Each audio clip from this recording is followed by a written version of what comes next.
বিষ্ণুপুরের পোড়ামাটির মন্দির ও বালুচরী শাড়ির গ্রাম ভ্রমণ সত্যিই একটি অসাধারণ অভিজ্ঞতা।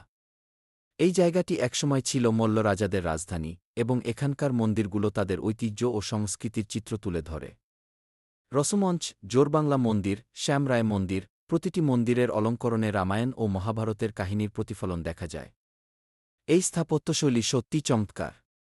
বিষ্ণুপুরের বালুচরী শাড়ি শুধু একটি পোশাক নয়, এটি একটি শিল্প। শাড়ির বর্ডারে পৌরাণিক কাহিনী ও রাজকীয় দৃশ্য ফুটে ওঠে।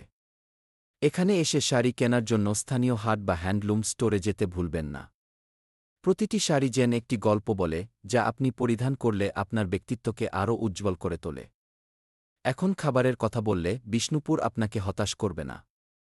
এখানে আপনি পাবেন মাছভাত, শুক্তো, পায়েস, সবই বাজেট রেস্টুরেন্টে। অ্যানাপূর্ণা হোটেল বা ট্যুরিস্ট লজের রেস্টুরেন্টে খেতে পারেন। খাবারের স্বাদ ও পরিবেশন সত্যিই অসাধারণ। যাতায়াতের জন্য হাওড়া থেকে বিষ্ণুপুর যেতে পারেন রূপসী বাংলা এক্সপ্রেসে অথবা বাসে।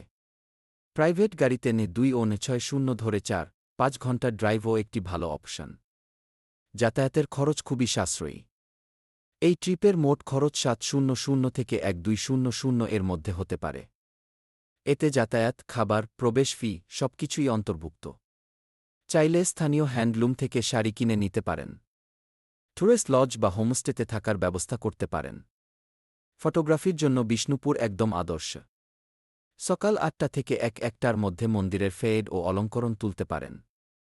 শাড়ি পরে মন্দিরের সামনে ছবি তুললে তা আপনার ভ্রমণের স্মৃতি হয়ে থাকবে। বিষ্ণুপুরের এই সংস্কৃতিময় সফর সত্যিই একটি অনন্য অভিজ্ঞতা।